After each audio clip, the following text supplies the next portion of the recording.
En estos días, casi cualquiera puede fundar su propia startup. Ni siquiera necesitas tu propia oficina. Muchos emprendedores trabajan desde su sala o incluso desde el café más cercano. Esta es una buena noticia para cualquiera que esté interesado en innovar productos o servicios. Desafortunadamente, la mayoría de las startups no duran mucho tiempo.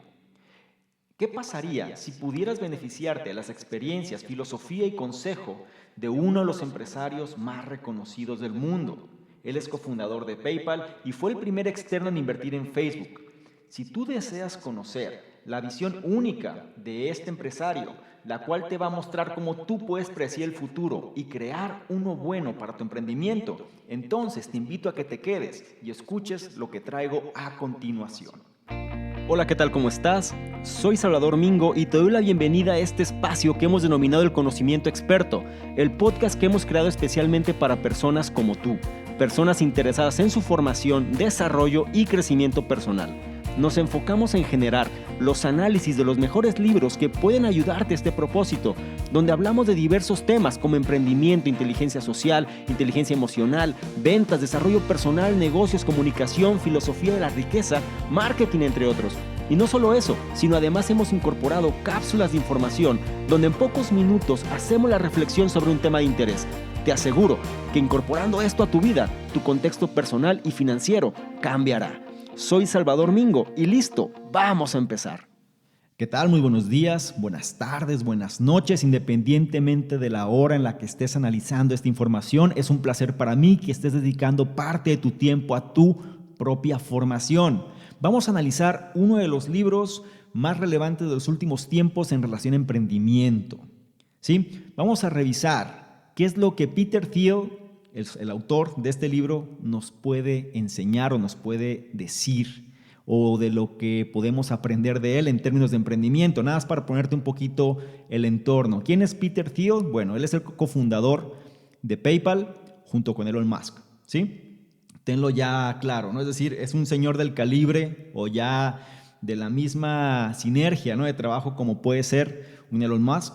También él tiene una característica muy particular. Él es un inversor de riesgo, ¿sí? Él es de estos que le llaman capital ventures, o sea, de estas personas los cuales invierten capital en cosas que todavía no son relevantes o que no son conocidas. Es decir, es un apostador muchas veces en términos de tecnología. Y tal es el caso que él se convirtió en el primer inversor externo de Facebook, cuando Facebook todavía pues, no era casi nada conocida, ¿no? Ahora, hoy por hoy, pues es una realidad, y algo que mucha gente dice es, ¿qué pasaría si te dieran la oportunidad de invertir en Facebook hoy, sí? Pero 10 años atrás, si lo harías o no.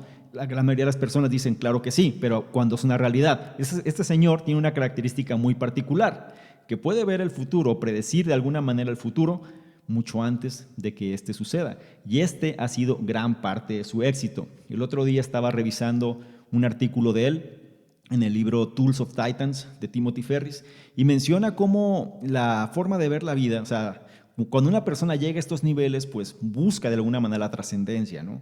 Y no nada más se enfoca en dinero, ¿no?, o en negocios que reditúen, sino de qué manera puedes extender a lo mejor la vida humana, de qué forma puedes cambiar el mundo en el que vives. Es decir, se convierte ya en un propósito mucho mayor. Entonces hay mucho que aprender de este señor, así que te invito a que prestes atención, tomes notas si te es posible, o por lo menos prestes especial atención a lo que te voy a decir para que captes el máximo conocimiento y lo logres incorporar a cualquier cosa que quieras desarrollar hoy por hoy, ¿sí? Algo importante que vas a descubrir en este análisis se refiere a los temas de los monopolios. Tenemos una concepción negativa de ellos, pero aquí este señor nos explica por qué los monopolios son de hecho buenos cuando de innovación se trata. Nos habla también de un término que es el nombre del libro, ¿no? Él dice por qué las startups, o de hecho nuestra startup o nuestro propio emprendimiento, necesita ir de 0 a 1 y no de 1 a n. Vamos a ver a qué se refiere. Y también algo curioso, ¿no? Muchas veces los fundadores de startups que se convierten en empresas exitosas, pues suelen ser como raros, quisquillosos, o que tienen ciertos gustos un poco más extraños, pero al final pues es precisamente este tipo de visión lo que los hace ser grandes, ¿no? Y menciona cómo, bueno, ya cuando lleguemos ahí, pero hay una anécdota, ¿no? Cómo las personas que empezaron PayPal, pues su principal afición o su hobby era la construcción de bombas y curiosamente pues se juntaron todos. Y esto y más vamos a revisar en este análisis. Lo importante es que incorpores los puntos más importantes o por lo menos los datos que te voy a mostrar. Voy a explicarte los 10 puntos principales que encontré en este libro y tú los puedas adaptar a tu propio emprendimiento, ¿no? Lo más importante es que puedas incorporar este conocimiento a lo que estás haciendo actualmente. El punto número 1, ¿sí?, se refiere a que para imaginar, ¿sí?, qué progreso el futuro traerá, debes ser capaz de ver el presente de forma diferente. ¿Ok? Y aquí vamos a profundizar en el tema. Mira, trata de imaginar el mundo en el año 2100. ¿Qué es lo que ves? Para la mayoría de las personas, el futuro es un tema tentador del cual pensar. Pero, ¿a qué nos referimos realmente cuando hablamos sobre el futuro? Claramente, no solo pensamos en el paso del tiempo, sino en el progreso hecho durante ese tiempo. Este progreso es en esencia las diferencias respecto al presente. Es lo que realmente define el futuro, ¿ok? La parte central radica en qué cambios va a haber, qué avances, todavía más que cambios es qué avances, porque cuando pensamos en un futuro, solemos pensar en un futuro más avanzado, revolucionado, donde hemos podido adquirir cosas que quizá en un presente todavía no hay, en un futuro mejor por lo general, ¿sí?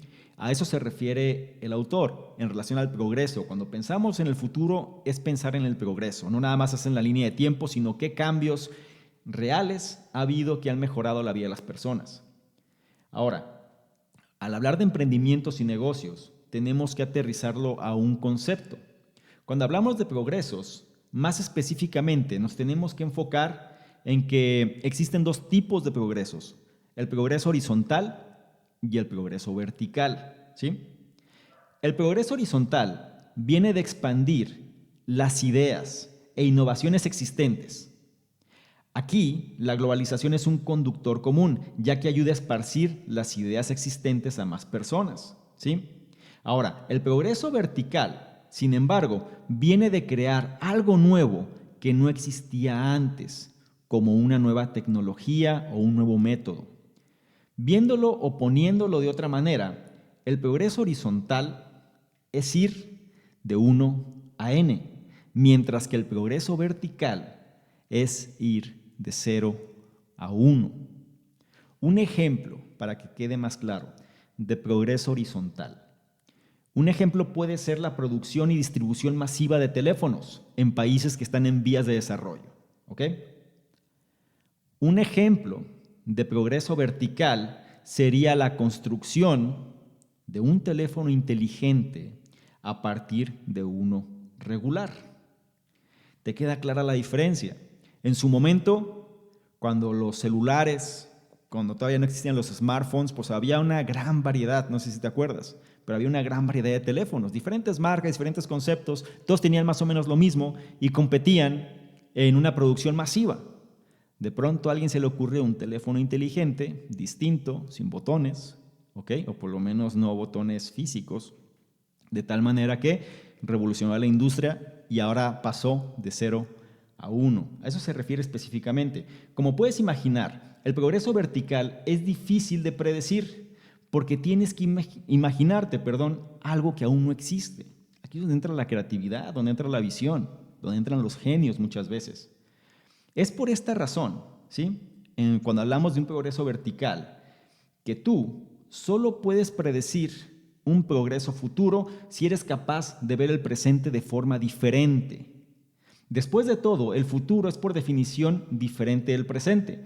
Así que para imaginarlo, no puedes solo enfocarte en lo que el status quo dice. Si quieres imaginarte lo que el futuro tendrá, debes ser capaz de ver el presente de manera crítica. ¿Ok? Mucha gente quiere cambiar el mundo, ¿no? O muchas personas hablan de emprendimientos, quieren sobresalir, quieren hacer todo, pero están atrapadas en el status quo, están atrapadas en lo que está bien, están atrapadas en lo que existe, no pueden pensar de una manera diferente, de una manera disruptiva, les da miedo, entonces prefieren seguir las líneas. Esas personas pueden tener mucho éxito, en progresos horizontales, es decir, de 1 a n, pero un progreso vertical requiere riesgo, requiere ser disruptivo, requiere romper las reglas establecidas y no todo el mundo está dispuesto a hacer eso. El autor cree que esto es una habilidad tan crucial que él, o por lo menos en la empresa, ¿no? Las empresas que él maneja, en el proceso de entrevistas, él le pregunta a los candidatos que citen un pensamiento o creencia popular con lo que no estén de acuerdo. ¿Por qué? Debido a que solo una persona que pueda pensar fuera de las convenciones establecidas puede ver y cambiar el futuro. Si te das cuenta, aquí son las personas que por default pueden ser un poco rebeldes, son las personas que no están de acuerdo con lo establecido y realmente quieren cambiar. Él les hace una pequeña prueba. Él valida primero si realmente son lo que dicen. Si una persona puede citar un pensamiento popular con el que no esté de acuerdo, entonces para él es una persona que por lo menos tiene una concepción más aterrizada sobre lo que quiere cambiar. Alguien puede decir, bueno, ¿a qué te refieres con un pensamiento? Imagínate el viejo dicho, ¿no? Más vale pájaro mano que ciento volando, o más vale malo conocido que bueno por conocer. Cosas de ese tipo, donde son pensamientos arraigados y que lo que hacen es que las cosas no cambien, que las cosas sigan estáticas. A eso se refiere específicamente en este punto.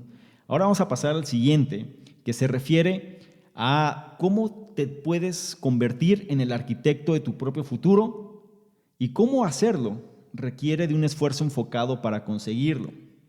Específicamente, ¿a qué nos referimos? Mira, una pregunta.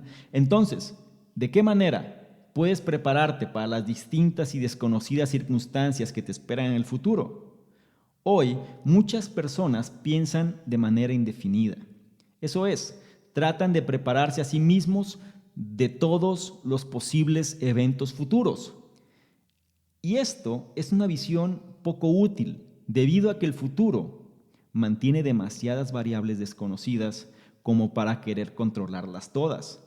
Una visión más efectiva es hacer un esfuerzo enfocado para alcanzar el futuro que sea mejor para ti. Y así te conviertas en el arquitecto de tu propio futuro.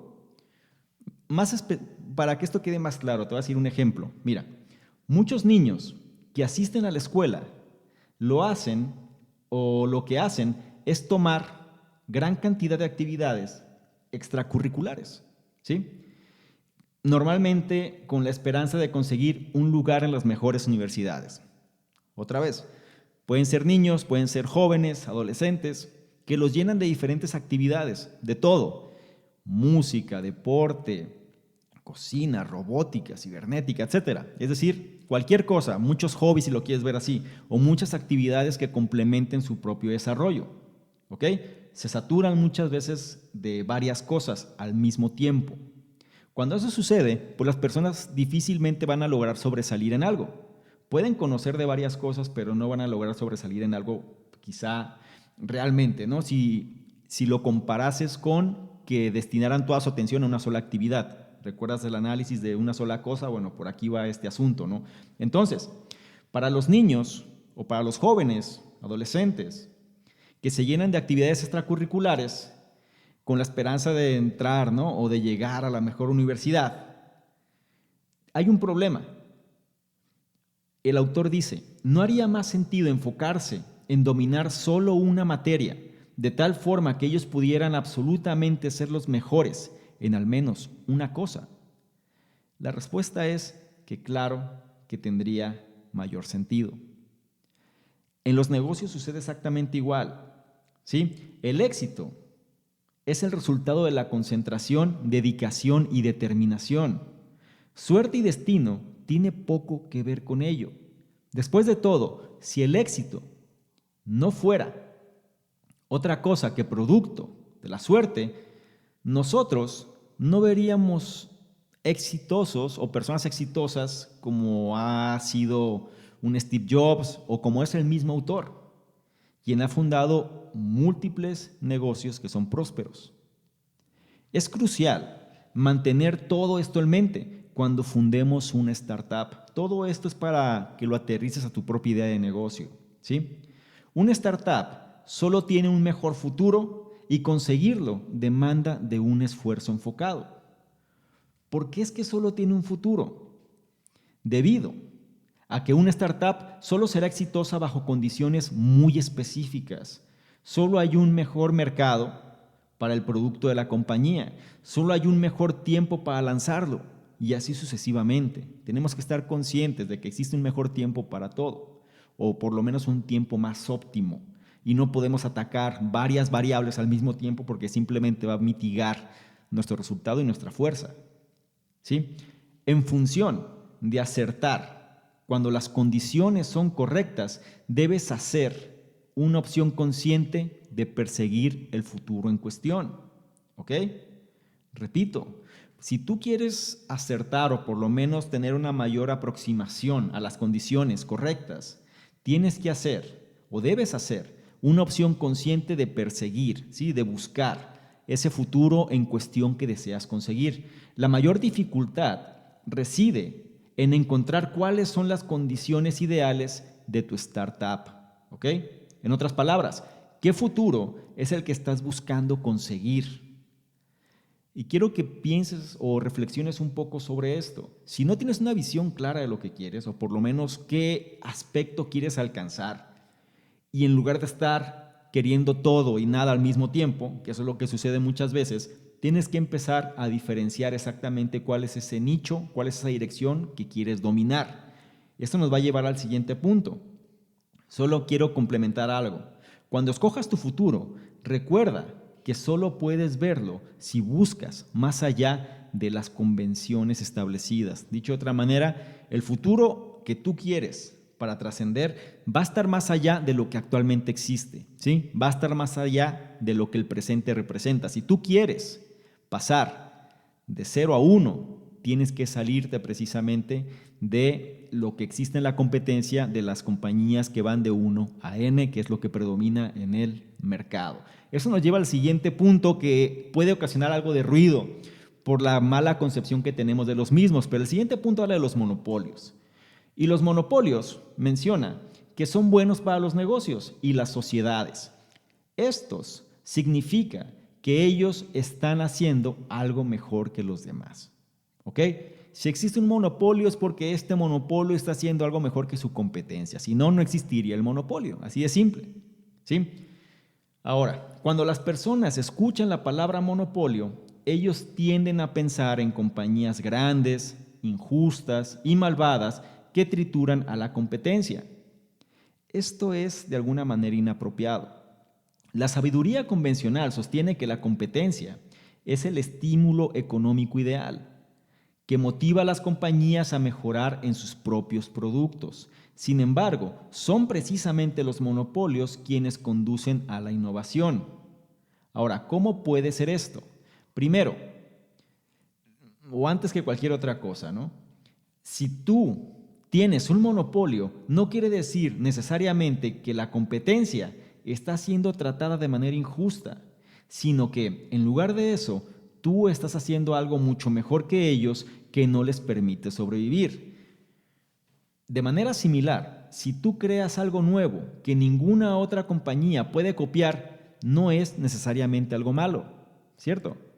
Vamos a tocar ejemplos de monopolios. Ahora, esto puede ser, de alguna manera, habrá personas que tengan cierta opinión por el contexto donde se encuentran, por el tipo de empresas que dominan, etcétera. Pero vamos a verlo de un punto de vista del autor, ¿sí? Recuerda, tienes que tener flexibilidad en el pensamiento. No te puedes decir, no el mundo funciona con nada más blanco y negro, sino que siempre hay matices grises, ¿sí? Hay que ser ecléctico en la información, algo que siempre te digo. La parte central aquí es entender que tiene lógica, es decir, si un monopolio existe es porque está haciendo algo mejor que otros, simplemente. Un caso muy sonado es el caso de Walmart. Walmart es odiado en muchos lugares, ¿Por qué? Porque simplemente acaba con los pequeños que existen, ¿no? Es decir, en la empresa encuentras todo, el consumidor se beneficia, pero los locales o los negocios locales pues simplemente no pueden competir. Pero hay que entender que Walmart no se hizo de la noche a la mañana y sobre todo analizó cuáles eran las ventajas que podía implementar, que hizo de manera correcta y creció de una forma donde los demás no pudieron. ¿Ok? El mérito lo tiene. Simplemente es entender bajo qué circunstancias es que esto se da. Pero bueno, no voy a hablar de Walmart. Para eso ya hicimos un análisis previo. Si lo quieres revisar, lo vas a encontrar en el podcast. Pero vamos a hablar un poco de Google, por ejemplo. ¿Sí? Google claramente ha monopolizado sobre la industria de los buscadores. Virtualmente no ha tenido competencia en todo lo que llevamos del siglo XXI. Esto puede ser visto como injusto para otras compañías que quieren competir, pero ciertamente ha sido bueno para todos los que nos gusta usar Google como un buscador de poder. ¿Por qué? Porque encontramos todo, lo encontramos rápido, lo encontramos fácil, es un buscador demasiado inteligente, los algoritmos funcionan de una manera muy acelerada. ¿Y para qué me voy a cambiar a otro buscador que me va a tomar más tiempo, más trabajo, más esfuerzo? O sea, no tendría sentido. Como consumidor no tendría sentido. ¿Sí? Que habrá otros que digan que es injusto competir con Google, pues hay que analizar qué fue lo que hizo Google para que eso sucediera. Y Google, les digo, no se hizo de la noche a la mañana tampoco. Es más, los monopolios son buenos para la sociedad, ya que conducen al progreso.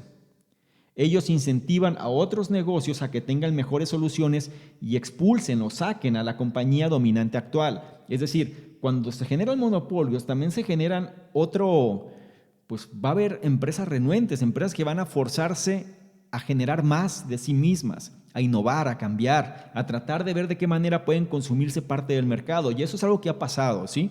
Si tú analizas compañías, por ejemplo, de aerolíneas como Southwest Airlines, cambió su modelo de negocio y se comió el mercado de las grandes. Si hablamos, por ejemplo, de otro tipo de empresas como el Cirque du Soleil, cambió su modelo de negocio y los circos que había antes pues quedaron desplazados por estos nuevos. Es decir, si tú lo analizas de un punto de vista preciso, los monopolios pues incentivan a la creatividad e incentivan a las empresas a cambiar sus formas de trabajo para entonces llegar y dominar por lo menos parte del mercado, ¿sí?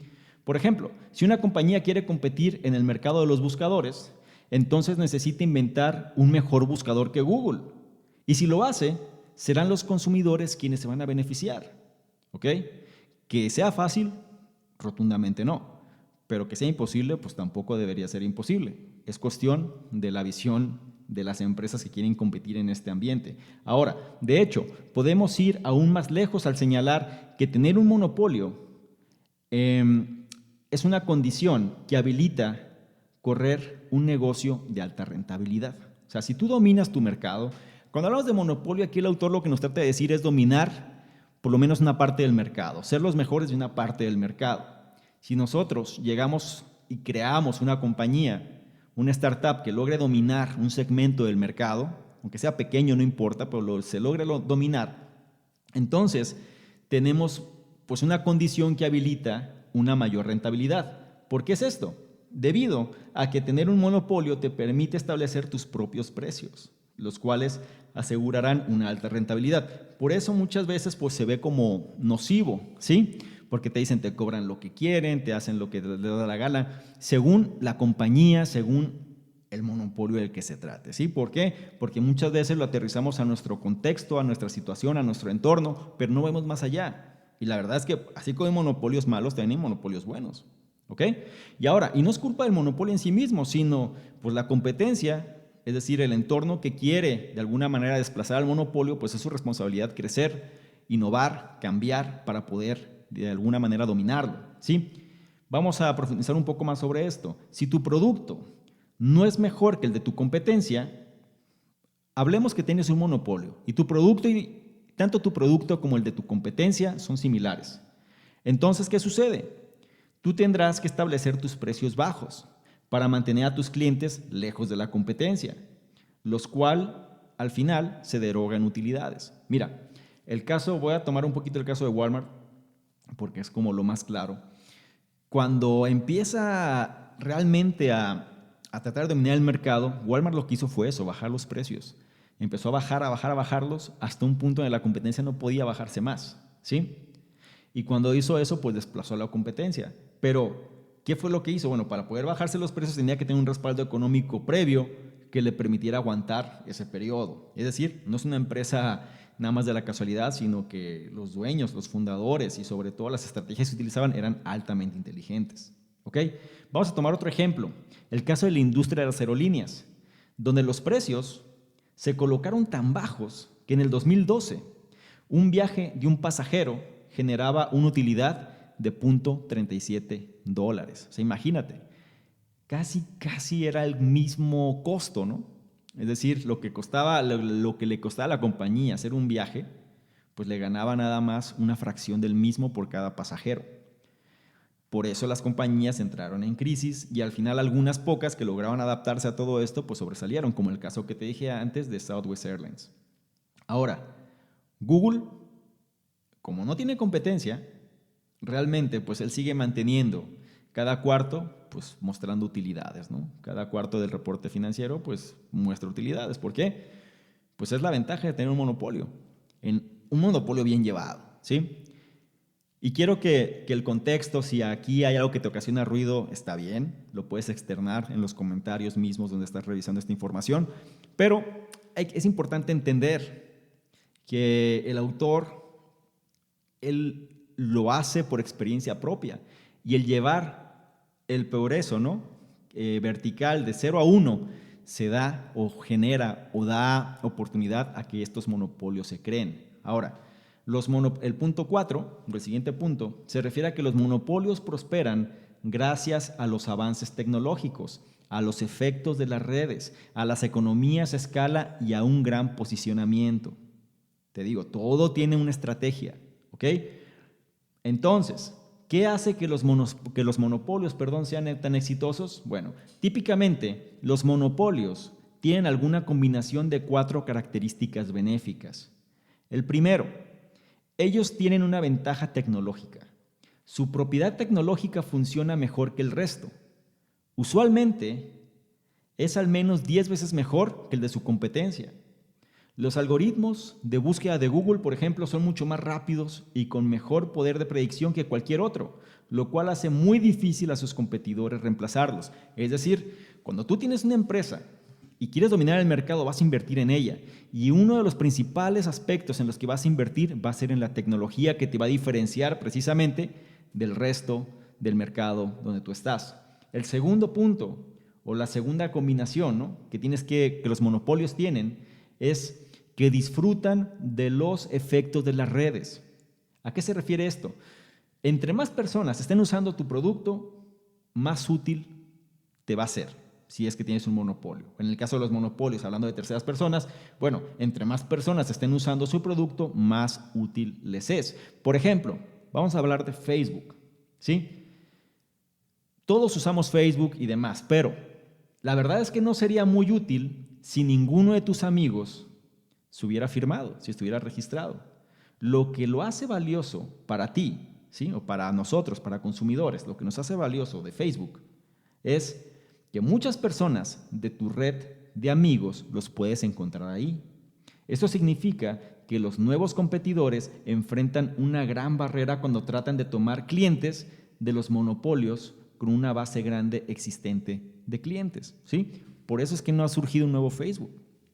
Cuando en su momento estaba High Five, por ejemplo, ¿sí?, y empezaron el entorno, ¿no?, de las redes sociales, pues Facebook empieza a cambiar el modelo, ¿no?, o sobre todo el algoritmo, que los demás pues simplemente dejaron pasar, ¿ok? Y eso fue lo que hizo que creara una plataforma de 0 a 1. Ahora, el tercero de estas características es que los monopolios se benefician de las economías a escala. ¿Qué es una economía a escala, para empezar? Una economía a escala es aquella que entre más produce, más barato le cuesta el producto. En pocas palabras, ¿no? El ahorro en costos ganado por producir algo en gran escala en lugar de pequeña escala. Es decir, entre más fabrico, más barato me sale el producto y más gano. Y como los monopolios, ¿sí?, por lógica, por el tamaño, porque son los más grandes, coincide pues que se colocan como los más grandes productores en su industria. Y las economías a escala permiten ofrecer a sus clientes precios más atractivos que aquellos que apenas quieren empezar en el mercado, lo que hace más fuerte su posición. ¿Ves cómo tener un monopolio tiene sus ventajas? Imagínate que el hecho de producir más te cueste menos. Y si te cuesta menos, puedes bajar más los precios o dar un precio mucho más atractivo porque para ti sigue siendo rentable, ¿sí? Y finalmente, los monopolios frecuentemente tienen una marca fuerte que no puede ser replicada. Por ejemplo, si hablamos de Apple, ¿sí? Apple es la marca más fuerte de tecnología hoy en día, a pesar de que muchas otras compañías han tratado de emular sus particulares productos y las tiendas, ¿no? Es decir, tratando de imitar en mayor medida lo que ellos hacen, simplemente no han podido ver el mismo nivel de éxito debido a que ellos carecen de la marca poderosa de Apple, ¿ok?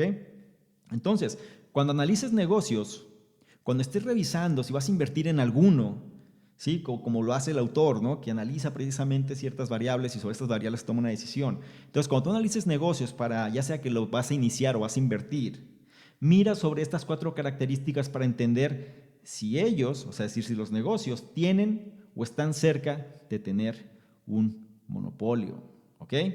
Tómalo para tu consideración. El siguiente punto habla que las compañías exitosas necesitan buscar secretos que otras no pueden copiar. Buscar o cazar, ¿no? Están como al acecho, están a la búsqueda de secretos que otras no pueden copiar. Mira, en el mundo altamente tecnológico de hoy, es tentador pensar que no hay mucho espacio para el progreso vertical o que no se puede tener ya nuevas ideas. Es común pensar eso, ya se conoce todo, ya es difícil descubrir algo nuevo, ¿sí? Pero esto se puede, o más bien, esto puede ser un malentendido peligroso que pueda alejarte de ser exitoso, de ser exitosa, ¿sí? Este tipo de mentalidad. De hecho, el mundo sigue estando lleno de secretos. Eso es la verdad. Cosas, aquí viene la clave, cosas que son importantes, ¿sí? Pero que la mayoría de las personas no conocen o bien no están de acuerdo con ellas. Es precisamente esa característica lo que las hace difíciles, pero no imposibles de encontrar. A menudo, los secretos están tan profundamente embebidos en la sociedad, o sea, casi fusionados en la sociedad, que podría tomar generaciones descubrirlos, ¿sí? Un ejemplo no tecnológico, sino social.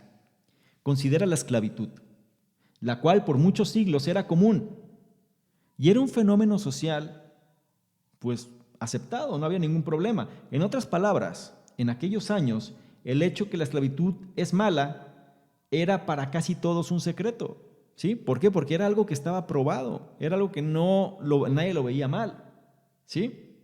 Después vieron que, pues, humanamente no era justo y empezó una revolución en torno, vaya, que guerras civiles y demás, en torno a que esto se terminó aboliéndose, ¿sí? Pero en su momento era lo más normal del mundo. Y para quien pudo ver que esto estaba mal, pues era un secreto que las demás personas no podían ver.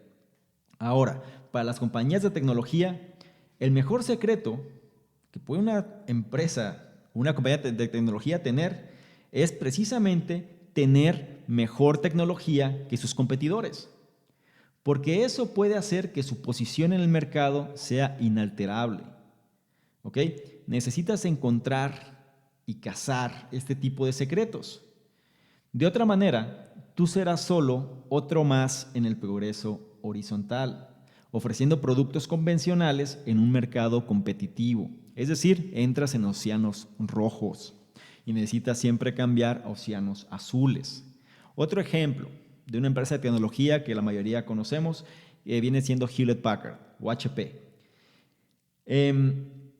Y aquí se aterriza, ¿no? Porque es importante siempre contar con la mejor tecnología. Perdón. Mira, en los años 90, la compañía tenía la mejor tecnología y la usó para traer un producto innovador tras otro. En aquellos años, pues, trajo la impresora a color a un precio asequible, la impresora de inyección de tinta, la impresora que era todo en uno, ¿sí? El escáner, el fax, la copiadora. O sea, ideas revolucionarias para su tiempo. Y se convirtió en el monopolio principal en todo este segmento de mercado. Pero cuando la compañía dejó de buscar secretos, ¿sí?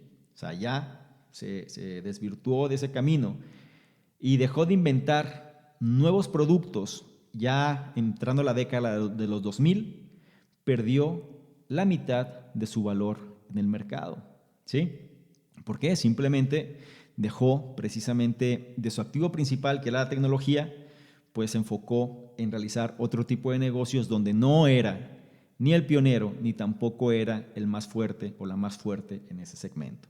Ahora, el siguiente punto habla de construir compañías que sean exitosas y rentables.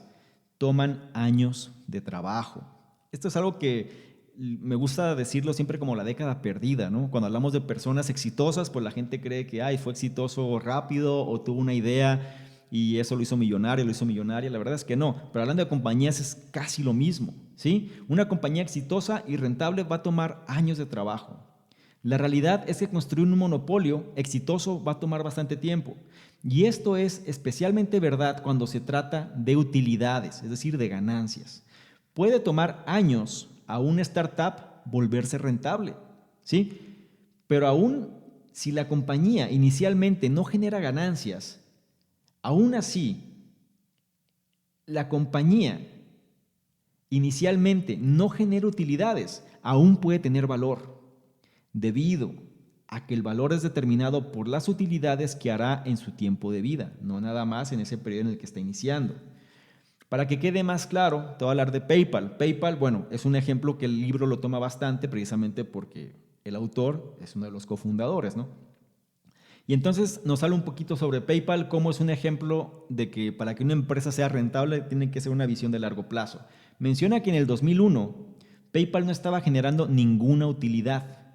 Y cuando el autor calculó el valor de la compañía en aquel momento, él encontró que la compañía, ¿sí?, vendría, o más bien, él encontró que la mayoría de las utilidades de la compañía llegarían 10 años después, ¿sí? O sea, él sabía, en base a cómo la tecnología iba a evolucionar, en base a cómo los cambios iban a dar, que en un futuro de alrededor de 10 años era cuando la compañía realmente iba a empezar a generar esas ganancias sustentables, ¿no? La lección aquí es que tú no puedes esperar ser el máximo, ser la máxima en tu negocio desde el comienzo. Tienes que prepararte para permanecer por un largo tiempo, ¿sí? Es una carrera de resistencia, no de velocidad. Y este tipo de mentalidad es lo que la va a hacer rentable. Entonces, la pregunta, ¿de qué manera puedes hacer a tu startup, ¿sí?, un monopolio rentable? Bueno, lo primero es que necesitas empezar pequeño y luego expandirte poco a poco. Primero, entiende que no necesitas ser el mejor de todos en cada negocio, pero sí tienes que ser el mejor en tu negocio. Por lo que es importante definir tu mercado lo más delineado y específico como sea posible. Esto, o eso más bien, hará más fácil para ti convertirte en un jugador dominante. Después de que hayas obtenido el monopolio en tu nicho, puedes moverte al siguiente y expandir el mercado. Te voy a platicar una pequeña historia para que esto quede más claro. Pero reforzando un poco esta idea, lo primero es que no trates de ser el mejor en todo, ¿sí? No trates de expandirte demasiado. Sé lo más selectivo posible. Aunque sea una fracción de un mercado grande, es mucho mejor que tomar pedazos, ¿sí? Y sin poder diferenciarte de lo que existe o de la competencia que hay. Una pequeña historia, mira. Desde el comienzo, el fundador de Amazon, Jeff Bezos, tuvo la meta final, o él tenía la idea, de ser la tienda en línea más grande del mundo. Desde que inició él tenía esa idea. Pero él empezó de forma mucho más específica, ya que él empezó vendiendo solo libros, ¿ok? Él quería vender todo, pero tenía que elegir por dónde comenzar. Entonces empezó a diferenciarse vendiendo solo libros. Hasta que Amazon conquistó el mercado de los libros, fue que se expandió a otras categorías. categorías relacionadas todavía, como los CDs o los videos, por ejemplo. Y de ahí, ya que dominó esa área, se fue expandiendo hacia otros productos. Así que, contrario a lo que muchos piensan, el éxito de Amazon no pasó de la noche a la mañana. Muchos pueden pensar, Amazon ahora es altamente famosa, pero desconocen cuál es el proceso. Estamos hablando de que cuando Amazon empezó, valga la redundancia, perdón, pero comenzó la idea en el 94, oficialmente en el 97, ¿sí? Y de ahí hasta hoy, estamos hablando quizá en el último año, pues es cuando se convierte en la compañía más, Jeff Bezos pasa a ser uno de los hombres más ricos del mundo y la compañía pues una de las más de mayor valor también en el mundo. Ahora, ¿y cuánto tiempo pasó? Pues estamos hablando quizá cerca de 20 años, Es decir, si lo vas analizando bajo todo este contexto. Por eso te digo que el éxito no sea de la noche a la mañana, sino que es un proceso y es una carrera de resistencia, no de velocidad. El siguiente punto habla de algo que también, si vas a empezar una empresa, si vas a empezar un negocio, un emprendimiento, algo que tienes que saber, ¿sí? Las startups necesitan una fundación sólida, las personas y la cultura correctas e intereses balanceados de los dueños. Necesita todos estos elementos. Mira, todas las compañías necesitan una sólida fundación para sobrevivir en el largo plazo. Por lo que cuando tú empiezas el largo camino de construir un negocio, los primeros días son absolutamente cruciales porque es donde vas a definir estos cimientos. El primer elemento clave de esta fundación es encontrar a las personas correctas. Típicamente las startups son tan pequeñas que cada persona en el equipo juega un rol importante. Si tú has hecho algún negocio, algún emprendimiento, un solo emprendimiento, muchas veces pues puede ser tú la persona que hace todo. O si eres un grupo pequeño de amigos, por ejemplo, pues cada quien toma roles sumamente importantes. Son cruciales, no tienes personal, no tienes personas que van a hacer las actividades que en su momento, cuando una empresa crece, pues las vas a ir delegando, pero en un momento específico, sobre todo al inicio, pues tienes un pequeño equipo donde todos forman un rol importante y cada quien tiene que hacer la parte definida. Ahora, es por eso que antes de hacer una inversión en una compañía, ¿sí? El autor, ¿sí? Peter Thiel, no solo hace énfasis en las habilidades y visión de las personas involucradas, sino también en la conexión con su personal. Como experiencia del autor, él narra cómo antes de fundar PayPal, él había invertido en otra compañía de su socio, Luke Nosek, que había empezado, ¿sí? Su socio había empezado una compañía con alguien que él apenas conocía. Eventualmente las diferencias personales entre ambos hicieron que esa inversión se viniera abajo. ¿Ok? ¿Por qué? Porque simplemente no sabían con qué tipo de personas iban a topar en el ambiente y términos de negocio y dinero. Otro factor crítico de una fundación fuerte es asegurarte que los diferentes intereses de los dueños de la compañía estén balanceados. Esto también tiene que haber desde el momento de la concepción de la empresa, del emprendimiento, tiene que estar esto muy bien definido, ¿sí? Después de todo, los fundadores y los inversores pueden tener intereses muy diferentes, ¿sí? Normalmente un inversor, ¿qué va a querer? Pues va a buscar el rendimiento, la utilidad, el dinero, la ganancia. Los fundadores, ¿qué van a querer? Posicionarse, el crear productos, el marcar la diferencia, también el dinero, sí, pero antes que eso, pues van a querer la creación de productos innovadores, la marca, entre otras cosas. Y aquí hay que tener claro que cuando se meten o se mezclan tanto inversores externos como fundadores que van a estar haciendo el trabajo, pues trata de converger en intereses de alguna manera bien nivelados, ¿sí? Y también sobre este concepto es, ¿por qué es importante esto? Mira, la compañía no debe de sufrir esa falta de alineación, ¿sí? No debe de sufrir las diferencias entre inversores y fundadores, sino más bien, como dicen por allá, ¿no? La ropa sucia se lava en casa, es decir, si hay diferencias entre ellos, las tienen que resolver de otro lado, pues la empresa va a tener que seguir funcionando en base a la visión primaria por la cual fue creada. Diferencias comunes entre accionistas y dueños se da constantemente, pero las empresas que han logrado sobresalir saben nivelar y saben balancear precisamente este tipo de intereses.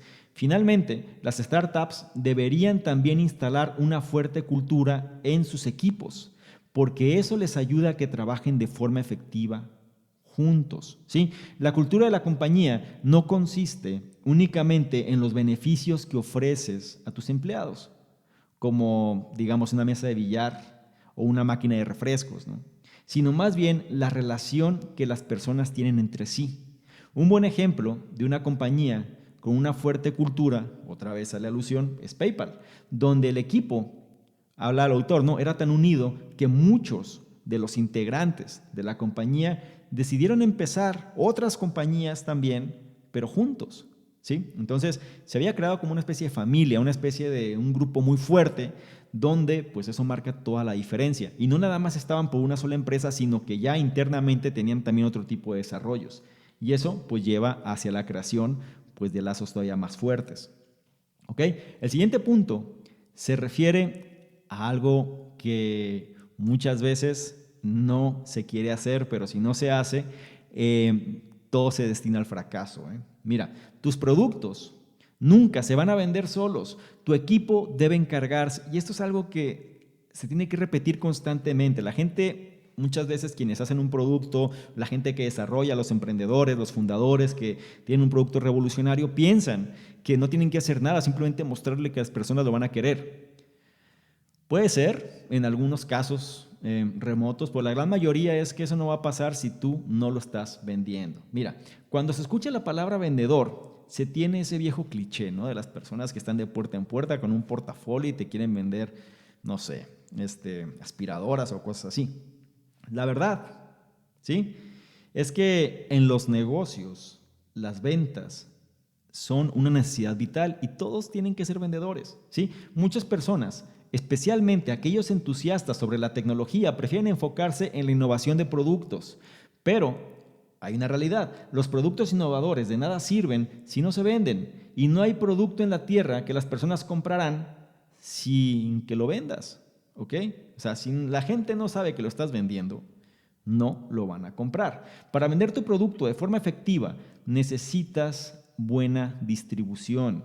Esto no solo incluye los canales de ventas, sino también el esfuerzo y la organización que se requiere para vender tus productos. Ahora, para apalancar tu distribución más efectivamente, necesitas siempre considerar el potencial de cada cliente antes de decidir cuánto esfuerzo estás dispuesto a invertir en hacer la venta. ¿Ok? Voy a repetir esta parte porque es importante. No nada más se trata de, digámoslo así, ¿no?, poner tu anuncio en internet, poner tu anuncio en el periódico, en las revistas, en la radio, en la televisión y ya. Hay que pensar, ¿sí?, no nada más en los canales de distribución, sino en el esfuerzo que conlleva. Y sobre todo, no todos los clientes son iguales. ¿Ok? Por ejemplo, el autor tiene una empresa o es de los que ha invertido en una empresa de análisis de datos, ¿no? Se llama Palantir. Y sus servicios de esta empresa son bastante elevados, ¿no? Son de varios millones de dólares. Por lo que una venta, ¿sí?, una venta, pues representa una gran cantidad de dinero. Entonces, quien hace la venta o quien tiene que formalizar esta venta, pues es el director de la compañía, ¿sí? Es la persona encargada de la compañía, es quien hace o quien directamente su esfuerzo va a encerrar esa venta, ¿sí? ¿Por qué? Por lo que representa. Es un esfuerzo mucho mayor, ¿sí?, pero se sabe que si se consigue una sola venta, pues eso representa una gran cantidad de dinero. Ahora, no vas a mandar para este tipo de nivel o lo que representa en importancia una venta de este tipo a un vendedor inexperto o a un vendedor raso, ¿no? ¿Por qué? Porque obviamente una persona que va a invertir esta cantidad de dinero pues necesita cierto tipo de respaldo, confianza y sobre todo pues alguien que entienda su necesidad real. Pero digamos que si son ventas menores, quizá de algunos cientos de dólares nada más, no sería necesario que el director de la compañía fuera a hacer la venta. Para eso la empresa pues tiene que tener un sólido equipo de ventas que represente a la compañía de una manera adecuada, ¿sí? Otra manera de mejorar tu distribución es por medio de usar estrategias de ventas. A la gente No les suele gustar mucho los vendedores, porque asocian la venta con la manipulación y a nadie le gusta ser manipulado. Sin embargo, hay ciertas estrategias que pueden funcionar para todos y hacerte la vida más fácil. ¿Ok? Uno de los temas o de las técnicas o estrategias que utilizan muchas compañías hoy por hoy es el outsourcing, ¿no? O el hecho de subcontratar. Tú puedes ofrecer un servicio perfectamente y vas a encargarte que alguien más lo haga por ti, ¿sí? Un tercero. Aquí hay empresas, bueno, hay muchos plataformas, ¿no? Donde expertos, donde personas ofrecen sus servicios para pues ofrecerte algo que tú necesitas. Muchas compañías lo que hacen es, ellos venden los servicios, ¿sí? Pero no los hacen directamente, sino que subcontratan a terceros para que estos los hagan. Entonces aquí es donde empieza a cambiar los modelos. Una manera de aterrizar esto, sobre todo de una forma mucho más coloquial, viene siendo, no sé si recuerdas el libro de Tom Sawyer de Mark Twain, donde Tom Sawyer, pues que era alguien que tenía que pintar una cerca y al final, pues él contrata o consigue una persona a la cual el dinero que le iba a recibir, pues lo reparte con esta persona, simplemente para que la otra persona tuviera el privilegio, ¿no?, de hacer el trabajo que él tenía que hacer.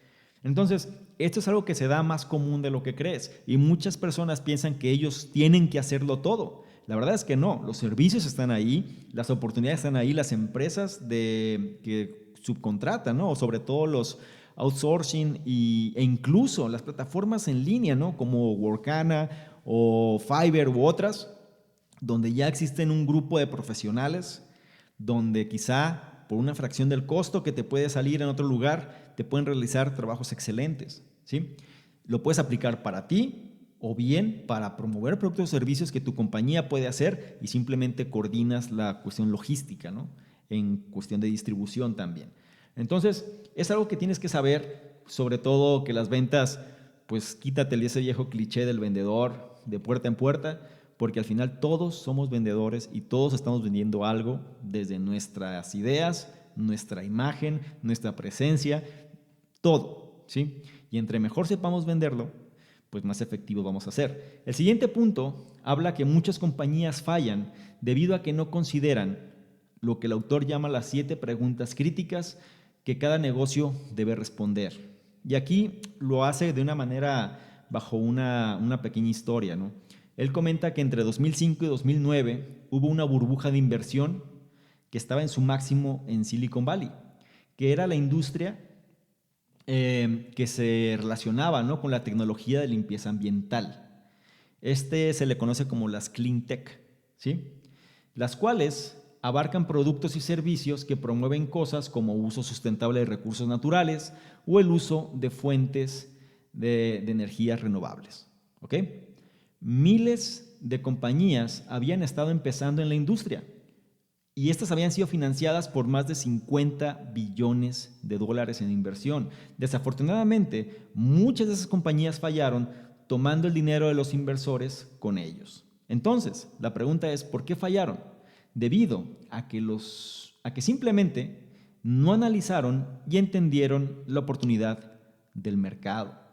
Ahora, para evitar esto, cada compañía, sugiere el autor, debería ser capaz de contestar 7 preguntas críticas acerca del mercado y de ellos mismos. Te voy a decir cuáles son estas 7 preguntas, ¿ok? Para que las tengas presentes y sobre todo seas capaz de responderlas en tu empresa, en tu emprendimiento, en tu startup, o bien si vas a invertir, porque es la función principal de este autor. O sea, él es un inversor de riesgo también. Entonces, si piensas invertir en alguna compañía, que sean capaces de responderte estas 7 preguntas. La primera es la pregunta de ingeniería. ¿Puedes crear una verdadera tecnología disruptiva con lo que tienes? Si te dicen que no, ya sabes hacia dónde te tienes que mover. La siguiente pregunta va relacionada al tiempo. Es la pregunta del tiempo. ¿Es este el momento correcto de empezar el negocio? La tercera pregunta es la pregunta del monopolio. ¿Empezarás con una amplia participación de un mercado pequeño? La cuarta pregunta va relacionada a la pregunta de las personas. ¿Puede tu equipo realmente buscar y cazar esta oportunidad? La siguiente pregunta va sobre la distribución. Es la pregunta de la distribución que dice, ¿cómo vas a entregar el producto a tus clientes? La sexta pregunta es la pregunta de la durabilidad. ¿Puedes seguir defendiendo tu posición en el mercado en 10 o 20 años? Y la séptima pregunta es la pregunta del secreto. ¿Ves una verdadera oportunidad que otros no ven? Cuando se hizo la burbuja de las clean tech, la gran mayoría de estas empresas no pudieron responder estas preguntas. No lo tenían claro, no sabían cómo iba a funcionar ni la línea del tiempo, o tenían más bien como se confiaron demasiado, ¿sí? Por eso es que cayeron la gran mayoría. Ahora, ¿qué empresa ha podido responder estas preguntas de una manera muy tajante y digámoslo así, ¿no? Rápidamente? Compañías innovadoras como Tesla Motors de Elon Musk. Típicamente, este tipo de compañías pueden responder con facilidad a casi todas estas preguntas clave, donde, como fue el caso, o como te dije antes, en el caso de las clean tech, no lo hicieron y por eso fue que fallaron, ¿sí?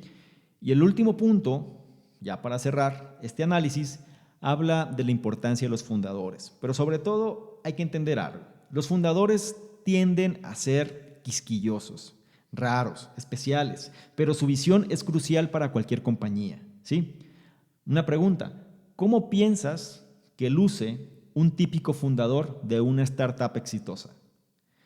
A lo largo del terreno, los fundadores tienden a ser ligeramente extraños, especialmente los que son de compañías exitosas, ya sea que sean así desde nacimiento o se hayan vuelto así para emular a los grandes fundadores del pasado.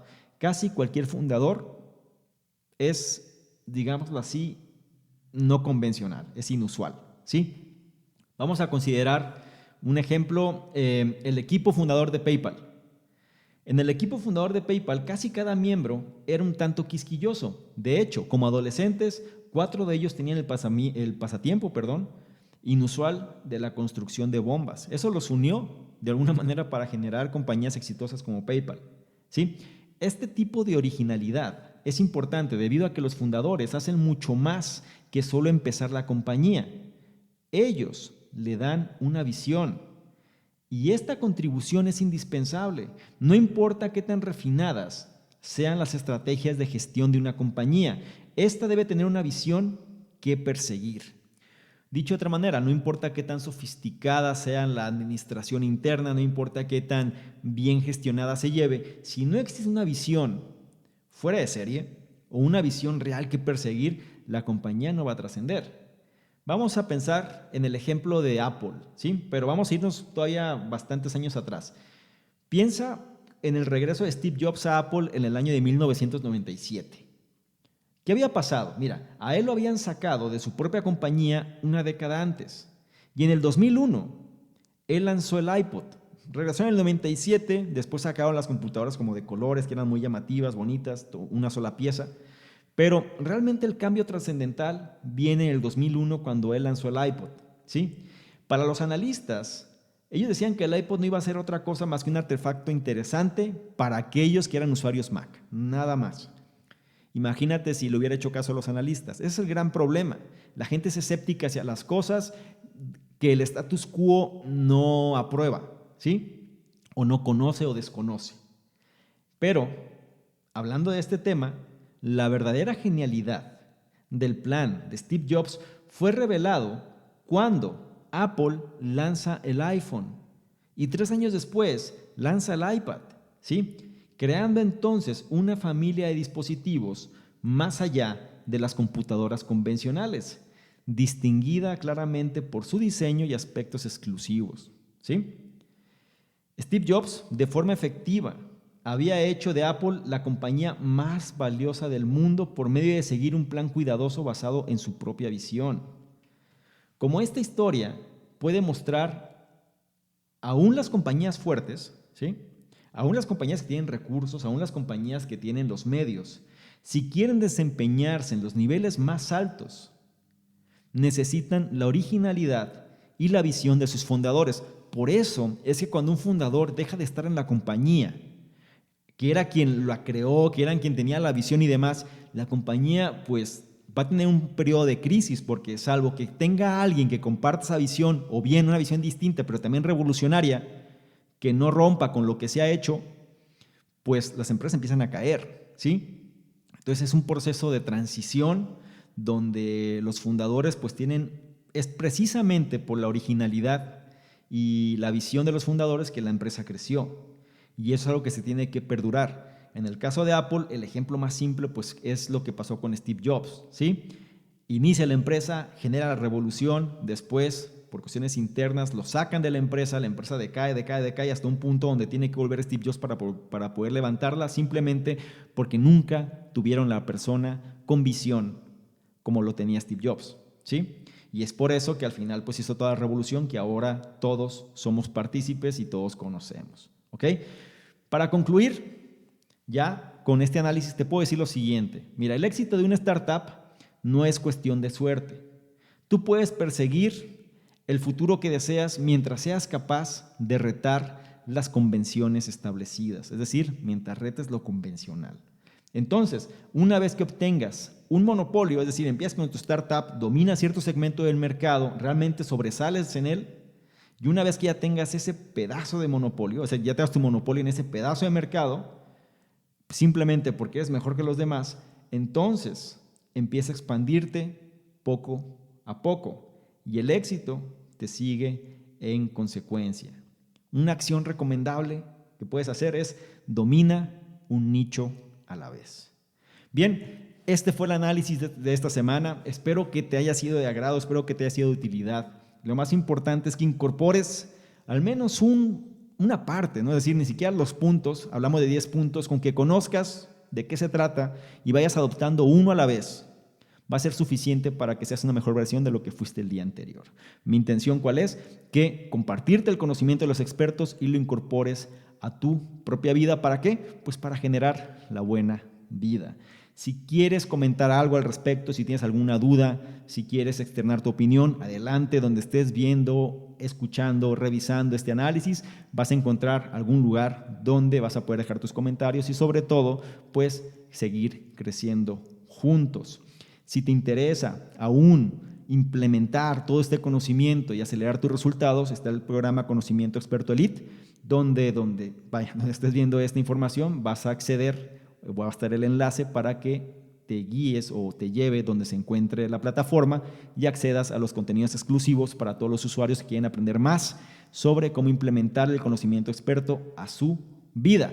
Sin más por lo pronto, yo me despido. Soy Salvador Mingo y te deseo que pases una excelente semana y sobre todo implementes, aunque sea un poco de lo que aprendiste en este análisis. Nos vemos en el próximo. Chao. ¿Quieres ganarte alguno de los bonos del programa Conocimiento Experto? Bonos tales como análisis escritos, videos, capacitaciones masterclass, incluso estrategias de apalancamiento de capital, negocios por internet, sistemas de afiliados, branding personal, en fin, todo lo que necesitas tanto para hacer crecer tu negocio o emprendimiento, así como tu desarrollo personal. Si es así, esto es lo que requiero que hagas. Número 1, regístrate al podcast, ya sea que estés en iTunes, iVoox o cualquier otro. Y número 2, deja un comentario que nos ayude a mejorar y aporte valor a la comunidad. Si es así, nosotros de manera aleatoria vamos a escoger cuál de ellos es merecedor de los bonos. Entre más participes, es un hecho que más vas a recibir. Si quieres saber más sobre todo lo que hacemos, dirígete a la página de salvadormingo.com, donde encontrarás, además de los análisis, el blog, los programas que realizamos e incluso distintos proyectos que estamos ejecutando. Todo esto para apoyarte tanto en tu formación personal, así como en el desarrollo de tu emprendimiento o negocio.